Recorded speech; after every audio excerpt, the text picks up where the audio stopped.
বন্ধুসকল অসম চৰকাৰ অৰ্থাৎ মুখ্যমন্ত্ৰীৰ ডাঙৰ ঘোষণা আৰু ডাঙৰ ঘোষণা কৰিলে মুখ্যমন্ত্ৰীয়ে বহুত শিক্ষাৰ্থীৰ কাৰণে বহুত ষ্টুডেণ্টছৰ কাৰণে বন্ধুসকল সুবিধা কৰি দিলে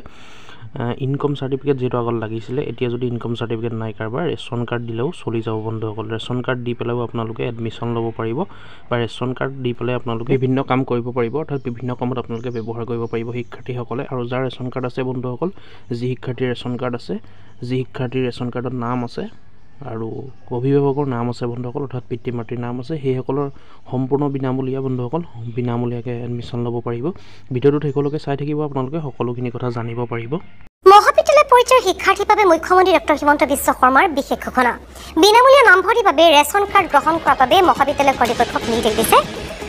আৰু অসম চৰকাৰৰ প্ৰজ্ঞান ভাৰতী আঁচনিৰ অধীনত যিসকল শিক্ষাৰ্থী পিতৃ মাতৃৰ আয় প্ৰমাণ পত্ৰ দাখিল কৰিব পৰা নাই তেওঁলোকে পৰিয়ালৰ ৰেচন কাৰ্ড দাখিল কৰিলেও হ'ব কিছু সময় পূৰ্বে টুইটযোগে এই কথা সদৰি কৰিছে মুখ্যমন্ত্ৰীয়ে পুনৰবাৰ জনাইছো মহাবিদ্যালয় পৰ্যায়ৰ শিক্ষাৰ্থীৰ বাবে মুখ্যমন্ত্ৰী ডক্টৰ হিমন্ত বিশ্ব শৰ্মাৰ বিশেষ ঘোষণা বিনামূলীয়া নামভৰ্তিৰ বাবে ৰেচন কাৰ্ড গ্ৰহণ কৰাৰ বাবে মহাবিদ্যালয় কৰ্তৃপক্ষক নিৰ্দেশ